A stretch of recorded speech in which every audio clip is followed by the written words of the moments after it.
1,368 lost transmissions and a total of $273,600 in lost builds. That happened on May 26, 2014. As you can see here, the start of the failure happened at 4:30 p.m. They waited about 2 minutes. Analysis took about 2 minutes. Disassembly, unfortunately, took about 420 minutes. Assembly also took about 240 minutes. Restart about 15 minutes. So to attack the breakdown, we decided we're going to implement a PM modification to prevent the breakdown from happening, and we're going to read across that to all the rest of the conveyors in the assembly department. Right here we have the actual breakdown. So why the conveyor stopped? Because the chain broke, the chain bunched up around the sprocket, and too much slack in the chain. So here we have our PM modification request form here. Here's our project template. Basically, we're assembling a team. We have a couple of millwrights. We have Dan Heiss, Drew Robinson. Basically, we can take over when I get out of here. Let's see here. So basically, this is drawn out on a chart here showing the time MTTR that happened. So they started off waiting time, basically how long it takes for another tradesman or team leader came to help out when they needed their assistance. Only about 2 minutes, so about $800. They said that was okay, it was sufficient enough to where that's a normal occurrence. Analysis, it only took about 2 minutes to realize what was going on. That was Brian D. Boyd.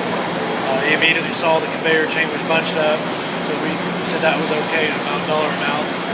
There was no human error observed in the process, so that amounted to $0. Unfortunately, disassembly amounted to about $168,000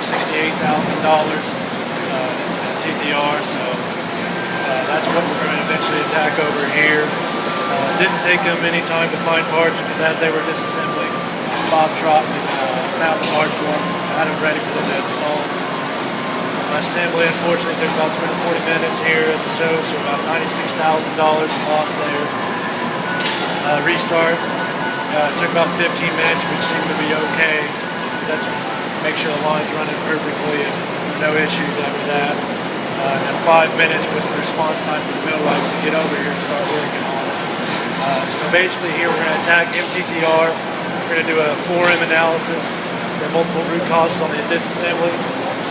Seeing why it took 420 minutes, see if we can't find some ways to take that down a notch. And then we're going to do a 5W1H on it as well. Basically, draw a 5Y from the non-OKs we draw from the 4Ms. The same thing we're doing over here with the assembly. We're doing the 4M analysis, 5W1H, and then the 5Ys on the non-OKs. Display our results over here. And we also have a Kaizen journal to document any improvements we make along the process. Good job, good project for you for the summer. Just a couple of things to note. I think it's important. I want to make sure Brad's available here for this because it looks like we had basically two losses embedded in it. Right? We have a loss of the conveyor chain breaking, right? So I think we have to be careful that we separate those enough so that we understand the actions that are taken, why they didn't break, and then we fix that. And then we have the embedded loss of MTTR, which says we should have been able to repair it and get the machinery up quicker, right? So I think it's just important that we make sure that we attack those separately and then we keep them segregated. But I like the format. It's the first time I've seen it done like this. I love the fact that you got the problem, you've done the root cause analysis, here's my countermeasure, and then here's the results. So I know we're not done yet, but I like the way it's set up. So I think you did a good job on that. And, Brad's always a good coach for this kind of stuff, so I appreciate that. Yeah, and that's why in that first we wanted to list attacking the breakdown and keep it separate, because we know if we eliminate it, we're not talking about the MTTR anymore. But we wanted to make sure that we also understood the breakdown itself isn't what costs us big time. Really, the biggest problem is going to fall in the disassembly part of it here. And what we said is even when we look at the assembly, we're going to have to sit with the millwright to find out what does it normally take to replace the conveyor. There may not be anything attachable here, or we may find out there's some tools that we can give them to make it even quicker. So that's how we'll attack this aspect of that. Going through it. You know, most of this we'll have done before even next Friday. But the reason Drew was identified to be able to take over is if there's a countermeasure that's not finished, we want to make sure we have somebody that's involved that can continue with that countermeasure and make sure it's worked out. There's a couple of points I want to make here, and I really like what I see. Like Mark, the first thing I did when I seen this was I asked Brad, I said, Brad, this is not the traditional PM steps. This is more of a plan, do, check, and act. He goes, well, we've got one breakdown, then he gets into MTR. So That explains things, and like Mark said, I love it. I also like the fact you do need to get the team up here and start the training on that, but you've got all of the latest authorized forms. That's the first time I've seen that on any board so far. So this tells me you guys are cutting edge on everything. You're keeping everything updated. So I think it's a fantastic project. The MTTR, that's a little bit different. That's harder to attack. The breakdown's another thing. The plan, do, check, and act. I love it.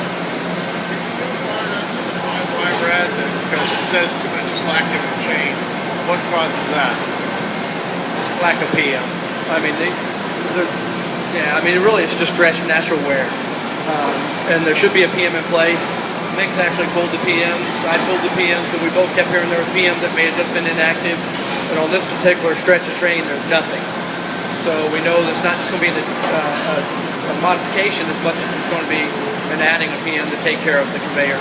But we also want to add the motors in because we know we got gearboxes leaking.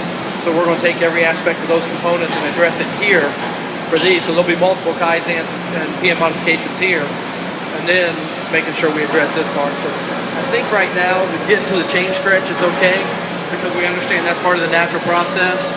And we understand that we haven't had this problem for a certain period of time. So I think we'll be okay from the natural. But, you know, and he's got the EWO, the whole EWO here. If anybody needs to see it as well. So it should be okay.